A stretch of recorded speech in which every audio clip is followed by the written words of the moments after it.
Hi everyone, nice to see you all.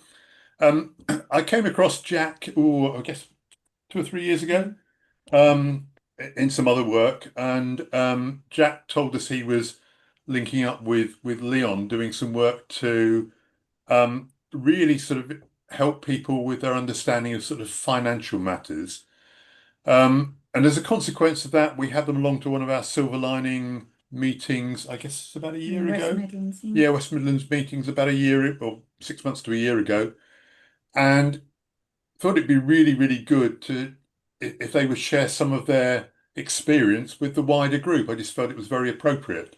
I know financial matters are always very tricky and how you pitch them, but I think with Jack and Leon's combination of skills, they do this extremely well. So I think with that, over to you, Leon and Jack. Right. Thanks, David, and hello to everybody. So my name's Leon. I am by trade. I mean, I trained ages and ages ago, years ago, as a teacher, and I've taught from kind of primary age right up to secondary. And through that, I started working with young people who were struggling, and became a coach as well. And I find that coaching alongside teaching has been really, really valuable. Coaching at its heart, I think, is about helping people overcome barriers, set goals, and also just have a bit of a space to talk as well with someone that they maybe trust, and that they can share kind of, I suppose, areas that they're struggling with. And often that person is maybe not as involved emotionally as a family member or a support worker or carer, or friend. Um, and it allows you to just have quite frank and honest discussions about areas that maybe you'd like to improve on. And so I've been doing that for quite a while. And through this, Jack and I, we've been friends for a long, long time, since we were teenagers, which is a really long time ago.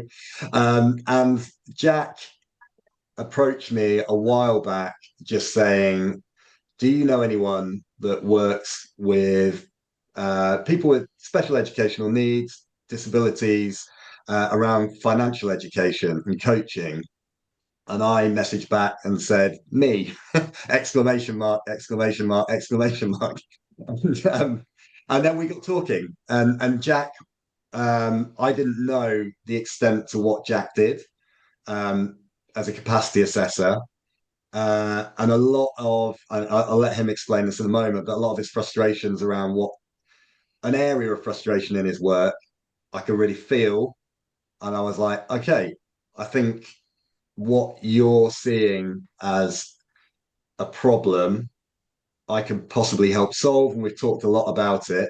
And I've worked with lots of different people in the capacity of coaching. So, um, yeah, so we've talked a lot basically about how we could work to support people, not just those with an acquired brain injury, lots of different people, to be honest. But I'll let Jack introduce himself. Okay. So thanks, Leon. I'm going to try and hide my excitement about, first of all, working with Leon and also with Silver Linings, because I have a huge problem in my work, because my work is about finding a problem and I very rarely have a solution. So as a capacity assessor, I'm often faced with the problem of saying, of the question, is this person vulnerable? Are they passive? Are they easy to take advantage of? And so my job's about saying yes to that or no to that. Leon's job is about providing me with a solution. So um, I much prefer being able to help someone get better at something than I do just simply saying, you can't do it, someone else is going to do it for you. So I find this really exciting. I'm really excited to be doing something with Silver Linings. So the area that we're going to cover today is what I learned from Leon. It's called customer mindset. And so I also have realized that this doesn't just affect people that might have a brain injury. This affects everybody, including me very recently in a whole load of mistakes that I've made only in the last month. And so um, I've researched customer mindset. I mean, to me, it's a different thing. To me, it's someone passive, vulnerable to abuse, able to make their own decisions. But to Leon, it's about building an internal script and practicing what you might do in difficult situations. And so when I looked at customer mindset, I did a YouTube search expecting to find help. Instead, I found sales tactics and sales training. So referred to as tactics, tricks, how to sell anything to anyone, and 3 magic words for closing a sale. I even found a really heartwarming story about a deep sea treasure hunter, and I was really optimistic about it. And at the end, it said, and remember, when you're selling something, be relentless. And so that's what we're all faced with. We're all faced with relentless sales. I also had a look at supermarkets, and apparently, in your average UK supermarket at any one time, there's 50,000 offers and promotions. Oh, 50,000. So when you walk into Tesco's, depending on what aisle you look at and what you see, you're under attack. So and I think we'd all probably know that that creates pressure inside. So like a tug of war. Do I need, if I'm getting 2 for 1, do I need two? Maybe I just need one anyway. And will I end up throwing half of it away? Anyway, so I find it all really exciting. I think I've already learnt a lot from Leon. And maybe I'll pass back to Leon and he can kind of tell us a little bit more of the structure of what's going to happen today. Is that okay, Leon? absolutely. So we thought we would just kind of focus on two main areas.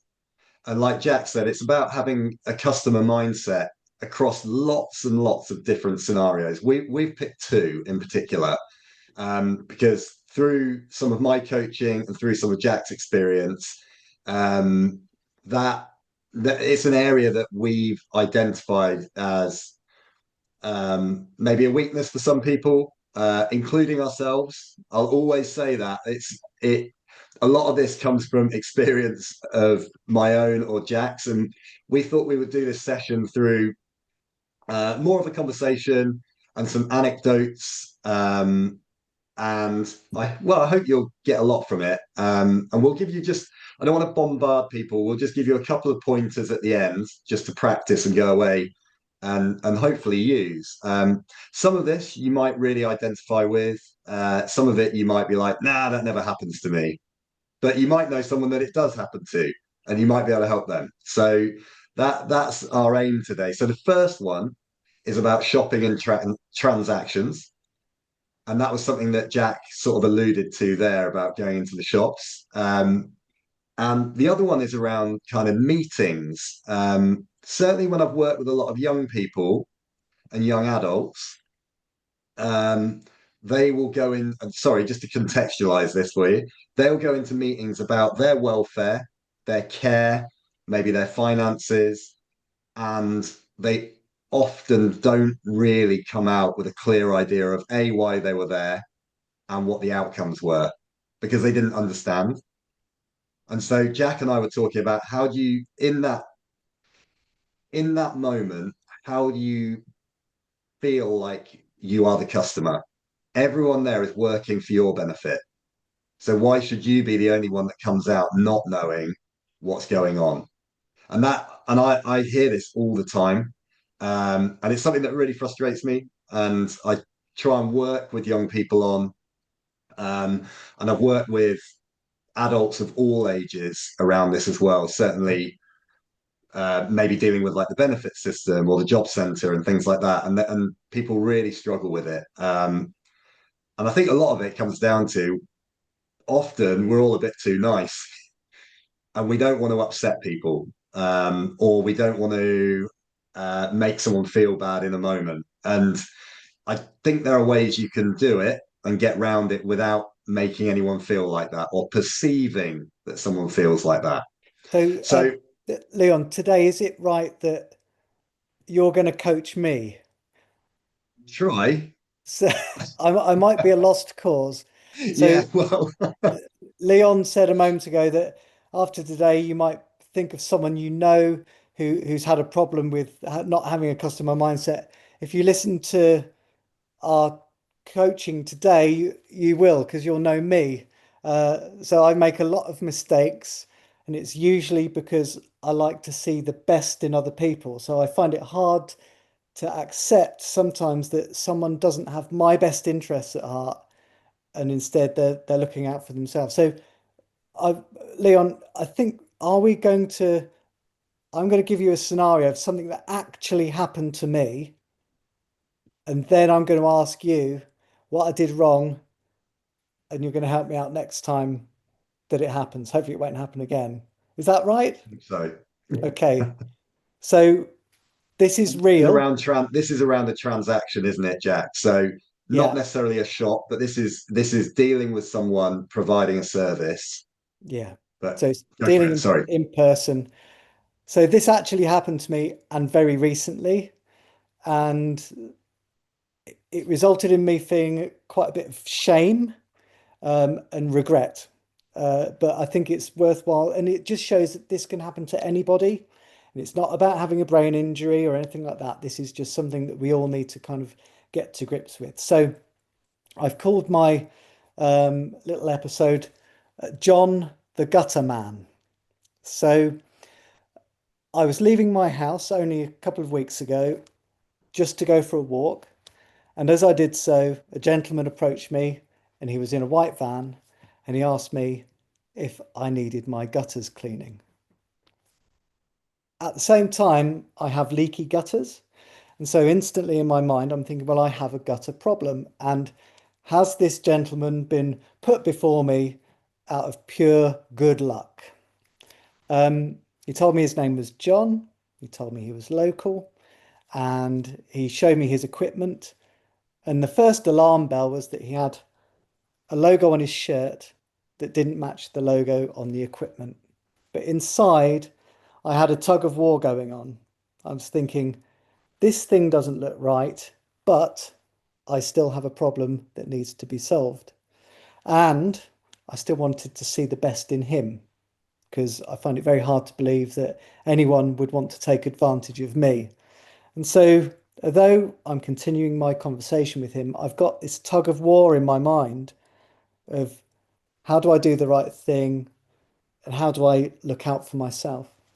So, anyway, I said yes to John.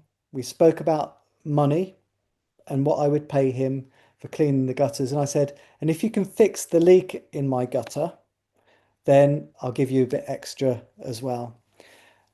And so the next thing I know, um, John is packing up his gear.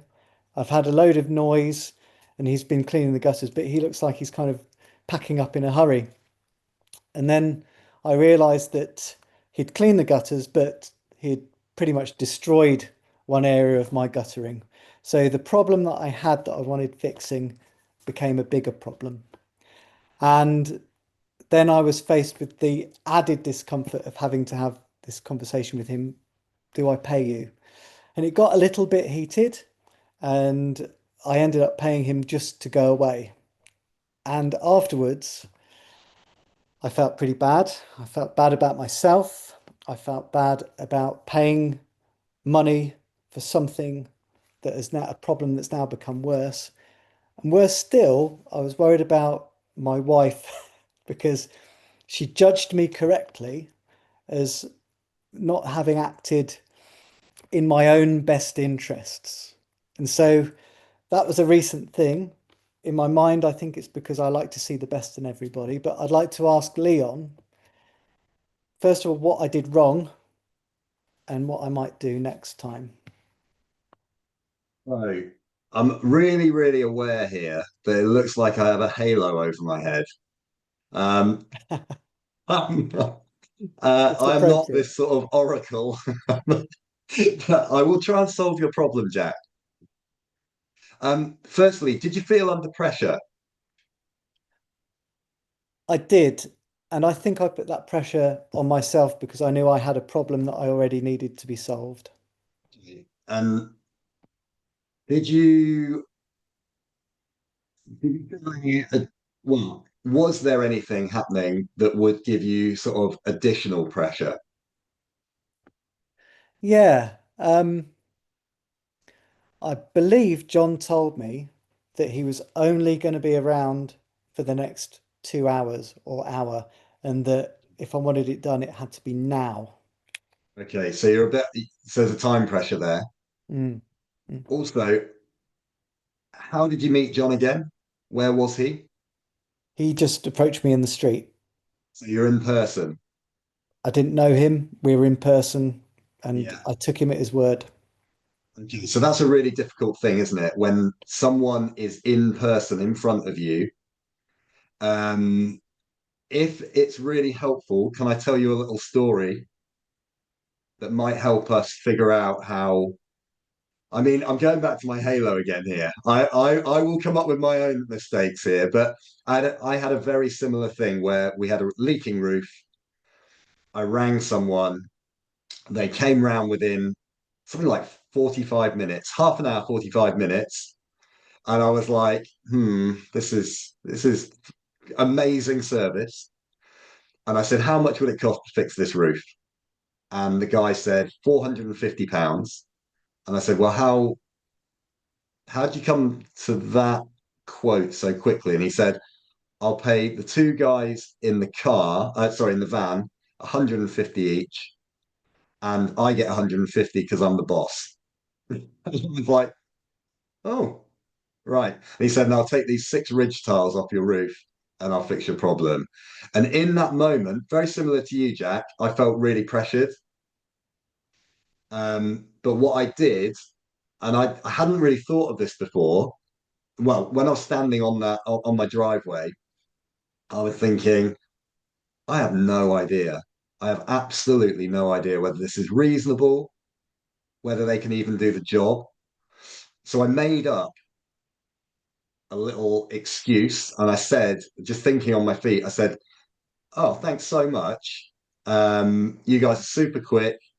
Service probably is really good, but I've got a friend who's a roofer and he's going to come and quote on Wednesday too. So can I give you a call once I've got my other quotes together? Mm, And the mm. guy said, oh, yeah, yeah, yeah, that's fine, that's fine, that's fine. And he got in his van and drove off. That sounds like you had an escape plan. I did. I did. I had an escape plan. And I like to call this like having an internal script. So I feel really awkward in those situations. I really don't like them. And certainly, I felt the pressure because it was two guys in a van and one guy on my drive as well. I felt like the amount of people, I felt very outnumbered. But I had a legitimate escape plan, as you put it. And the Mm. escape plan, I think, was really important. And we've talked about this before, haven't we? Where having that internal script almost for different that you can apply to different situations can be really, really helpful. Um, and it can be as simple as going into a shop, browsing. I'm terrible. If it's an independent shop, I really want to respect the person that set it up. And I go looking through all their things and then I walk out without buying something. But I like to have something that I can just say, thanks so much. What a lovely shop. Um, I might visit again soon. I've got a birthday coming up. It's Christmas soon and I'll return. And, just giving yourself a bit of space to leave. So when I think about John the gutter man, Yeah. I had two feelings that were acting against me. So my first feeling was I don't want to let John down. I want to be nice to John. And the second feeling was I've got a problem that I need solving and I really want it solving and maybe this guy is my solution. So maybe on this side it was too good to be true. And maybe on this side, why did I worry about letting John down when I should have been worrying about what I need? And so, am I right, Leon, that an internal script means that maybe I should have a plan in my head for anything that might happen, whether it's bumping into someone in the street, going into a shop, where I can remember if I feel like I'm doing them a favor instead of helping myself, maybe I need to stop and think, I need my internal script or I need my plan. And so Absolutely. is that what an internal script is? Is it where I've sat down and thought about what do I do in a different number of situations? Absolutely. And I suppose the most common one is going into a shop and buying something, and being able to just really politely remove yourself if you need to. I work with a lot of young people who are really impulsive with buying things, and I try and give them a bit of an escape plan from themselves in a way by Mm, saying, right, I want you to go in and try and we'll come up with it together. I want you to go into this shop and walk out again and say this thing, and it'll help you get out. And you don't have to. It sounds to me, Jack, that you're a people pleaser. could be. You could be. Have you got an example of what you would say to someone in a shop if you wanted to kind of escape? So if you want to escape from a salesperson in a shop, do you have an example?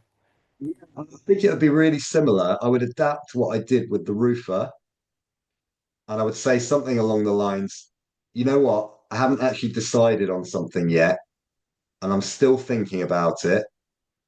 But once I've made a decision, I might well come back and buy it from here. But it's or words to that effect, whatever comes naturally to you. So don't use my words exactly. Well, Come up with something. But I would buy myself time and I say, look, I am still browsing at the moment. Thank you very much for your help.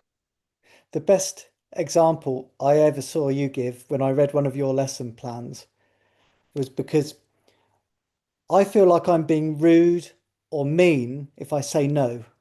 But an example that you had that I saw was where you paid the salesperson a compliment and then you let them down. So you said, "Oh, I really like your shop. There's some great stuff here, but I'm not ready to buy. I'm just looking." So sometimes you can not feel rude by saying something nice, but then saying, "But I'm late. I've got to be somewhere else." So it's that's my big problem. I feel like I might be being rude or being demanding just by saying no. And I think instead of buying the thing I need, I'm perhaps just buying my way out of discomfort. So I'll agree to buy something like with John, the gutter man, but I'm not really buying a service or a thing. I'm buying my escape. Whereas I shouldn't be buying my escape. I should be just saying something nice but I'm not ready, or I'm not going to be buying. Have I got that right? Yeah, absolutely. And also to remember, it is your right to not to have to buy something. You do not have to buy something. And you Yeah. do not have to also pay for someone's services or a service if you don't feel you need it. And Mm, someone shouldn't pressure you into that. So just having those sort of almost like frontline, like a script or a couple of scripts in your head that you mm, can say will buy you that bit of time and that escape plan yeah. in theory. But it takes practice as well. It does take practice. I think the thing I've learnt from you is if if I feel under pressure and I feel like I don't want to let someone else down, that's where I need to start thinking, do I need my internal script? So it's Absolutely. recognizing that moment and that feeling of, am I going to make a mistake? Am I going to do something I'm going to regret later? And that's so I need to work on what my internal script is. Absolutely. Um, so what I would say there, Jack, we had a couple of other examples, but I'm just going to keep an eye on the time. Mm. Should we move on to our next area that we found that people sort of struggle with a little bit? So are we talking about when having a customer mindset can be it's transferable to other situations? Absolutely. And the one that I mean, I alluded to it at the beginning, but um, an area where you can adopt a customer mindset can be within meetings, maybe about your care. And when I say that, it could be about health, well-being, future, wealth, anything really that involves you and people potentially making decisions with you or for you. Um, this is an area where I think people forget sometimes that this is about them, and that's they have the final say. Um, and I'll give you well, I sort of gave a bit of an example at the beginning, but what I've found is certainly with a lot of the young people I've worked with is that they will sit in meetings with professionals, and lots of people will use jargon specific to an industry, um, where these young people do not know what these words mean. They might use acronyms, so it might be um, a short kind of burst of like three letters to mean something. So it might be like, Jack, could you put away the ICG for me? And these, yeah, What's an exactly. ICG? um, but on a serious note, these things happen all the time, and I've seen it so many times. And what happens is that person is often afraid to speak up and say, I'm really sorry, but I don't know what you mean. Mm, Could you please explain that to me in a way that I might understand? Um, and that takes so much courage. And I would, I probably still have meetings that I go into where I think, oh, I'm a bit 50-50 on whether I know what this means, but mm, I don't want to be the one who asks. mm. And this Is it is, is it sorry. also is it also about sometimes recognizing that you're the important person in the room and that a decision made about you is because it's your best interests that are important. And so sometimes I think we can allow other people to get carried away with what they think's best for us. And sometimes if that was me in that situation, I'd be thinking, well, is my opinion important? Should I be demanding? But I think what you're saying possibly is that if you're in a situation where you think you're not you're not with the conversation or that other people are getting carried away without thinking about you, customer mindset also means you can say, hold on, wait a minute, slow down. I don't quite understand. Can you explain that to me a little bit more? So it's not only about being in a shop, is it? Or John the gutter man. It could be, I don't know, my sometimes if it's just a family arrangement, so it might be meeting family on a Sunday in a certain place at a certain time. My little brother is a salesman, and occasionally I find that, hold on, what have I agreed to? And I all of a sudden I realise that certain arrangements with family, even if they seem really innocent and the stakes are really low, I often find myself thinking, do you know what? I need to find out how to get my way sometimes. Sometimes it's what I need is more important, but I haven't got the kind of motivation or tactics to get my way. So maybe I just need to maybe ask the question why, or try and answer, why are we looking at this? What does this mean? Slow down, let me catch up. Is that what you're thinking? And it comes back to what you didn't want to let down John the gutter man, did you? No.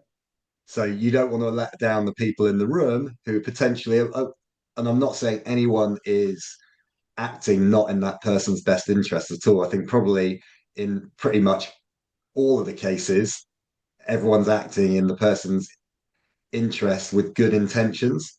Mm, But sometimes that person comes out of a meeting or comes out of a scenario just really not knowing what's been decided or why. Mm, mm, And that can be really, that disempowers people. So when I say disempowers, it means it removes their feeling of being able to make decisions for themselves. And I think that also in some cases, and this is something that we've come across quite a lot, isn't it, Jack? That we found that people become so reliant on others to make decisions for them mm. that they can fall in the trap of almost being just going along with everything. Sometimes it's And easier not to be demanding. yeah, And absolutely. and I think Um, when I'm being demanding, I feel like, am I being rude?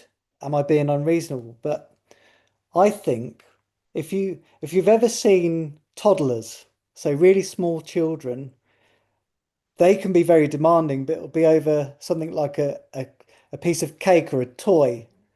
And I'd say if it's something small like that, being demanding is rude.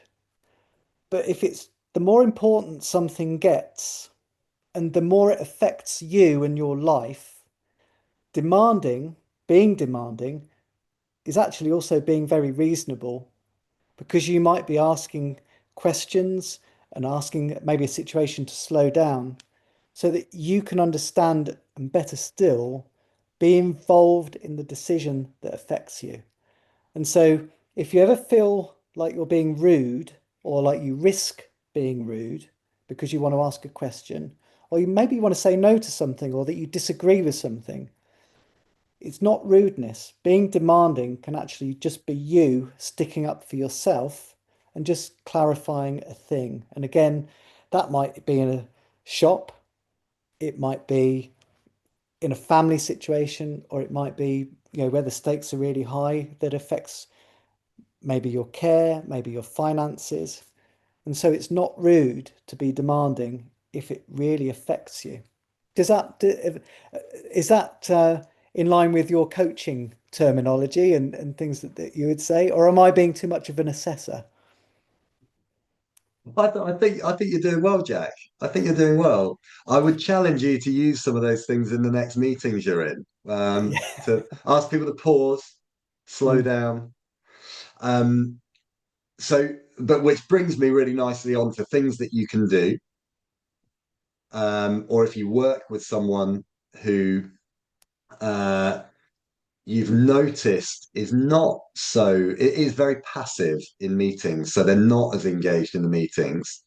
Um, a couple of things, well, a few things that I think, certainly from my point of view, something which I thought was really good that I've worked with someone on. They really did not want to speak up in a meeting.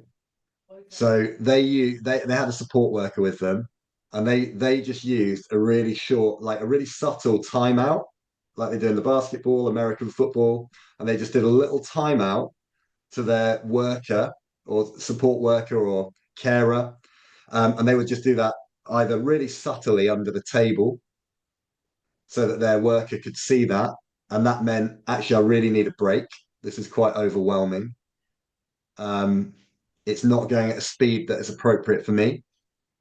Um, another way I mean, you can do anything you want in terms of that respect. I mean, even if they sit opposite you in a meeting and you give them a little kick under the table, I mean, as long as they know what that means and they're not just getting a kick for no reason, I think is discuss that one mm, beforehand. Um, other things you could do is go ask for maybe a schedule of the meeting and what you're going to be going through beforehand, and could go through it with a trusted person. So that, and in teaching, you would call that pre-teaching. And so that people don't come into something completely cold and they are like, oh, actually, I do know what some of these words mean. This is great. Okay, I get the gist of what's happening here. Um, ideally more than the gist. They want to know exactly what's going on. And then other things you can do is just making things certainly in something that is very technical.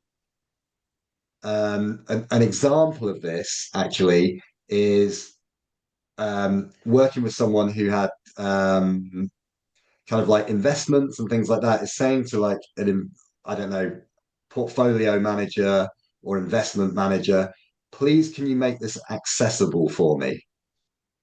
Because if you've got lots of numbers and lots of comments about the economy, if you've got lots of comments about industries, I mean, it's a lot to take in. Like I look at those things and I'm like, oh my goodness, right. Okay, this is so much to digest.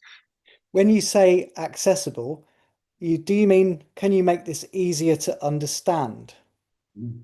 Absolutely. So never be afraid to say, can you explain that in a simpler way? Exactly. And that comes to health matters as well. Mm, mm, So you in that respect, you are remember you are the customer. mm. You are the person that they are serving. So if you ask them, please, can you make this more understandable for me? I don't understand maybe the consequences of this. Um, and that I think will serve people much better. But like I say, it takes courage, and I can think of countless meetings I've sat in where something will just go straight over my head, and I just don't want to be the person to put my hand up and ask, "What does that mean?" And then someone else has done it and said, "Oh, excuse me, I really can you just clarify what I don't know HTB means?" And you see about five other people in the room going, "Oh, thank goodness, someone's asked the question," because um, acronyms and jargon for particular industries can get so confusing. Leon, Yes, I was interested that you said sometimes it takes courage. And I think if I were to reflect on where I've gone wrong in this area, maybe I felt like I wasn't brave enough to say no, or maybe I felt like if I'm the customer, it's my needs that are important, not the salesperson or anything else. And I just wonder if we're talking about bravery and courage, I think practicing something is really important. So I can think immediately of who I might feel safe with to practice being demanding. So I can think of some people I'd be even more scared to practice being demanding with. Um, but I think that this takes practice.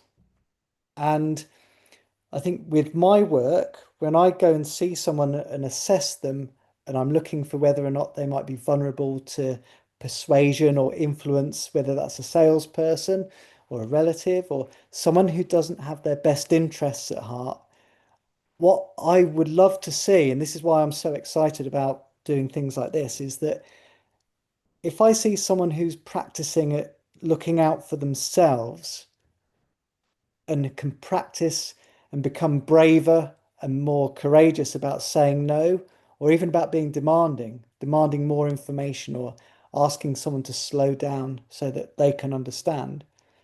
When I see them as an assessor, I'm going to be seeing someone who has more of an ability to say no, or more of a like I say, an ability to look out for yourself and put yourself first. And I think that's sometimes feels uncomfortable. Sometimes you need to be brave in doing it. But that to me is my internal script that I'm going to take away from today. It's like sometimes it might feel like you're being brave to do it, but it's the right thing to put yourself first in some situations. As long as it means don't become a insufferably selfish person across the board. But I think that's the thing that I've learned from looking at your sessions is that there are moments where you can be demanding, but maybe it's practice. Maybe think about who you can practice with, what scenarios you feel safe in, where you can say, stop, I don't understand. Does that sound right to you? I think so. And I think you don't have to do it all in one go as well. So whether it starts with a timeout with someone trusted with you in a meeting, and they maybe say, "Oh, sorry, do you mind just stopping the meeting for a moment?" And then maybe asking you, "Okay, have you got a concern at all? Is there anything that you don't understand?" And then gradually, and I suppose it depends on the frequency of the meetings you have. So someone might get to practice quite a lot if they have a lot of meetings and they can gradually build up to doing that themselves. Mm. Um, but it also, if not, if you have maybe one or two sort of like maybe have an annual review every year or in whatever area of your life, that's quite hard to practice because you don't get as many of them. Mm. But it's still worth doing some preparation rather than just logging in 2 minutes before the meeting and expect it, if it's online or just showing up and expecting to understand it. I think it's very, very reasonable to ask for information beforehand Mm. and to just practice. Okay, well, they might be going through this based on last year. If it's someone who's been in the meeting with you before, based on last year, they might talk about this. Do you understand what these words mean? And if not, and then they might prompt you to actually practice asking, or even beforehand, you may be emailing or calling them and say, I've got a meeting next week. Could you please send me some information? Obviously, doing it by email removes the sort of personal bit and the awkwardness, but that could build up over time to a phone call. Um, but yeah, in terms of that, that's where the customer mindset comes into this area. 100%. So I think we spoke about two main things. And yeah, if we were to kind of take away two things from today, it's having an internal script. So that what I Leon calls it an internal script, and I call it an escape plan.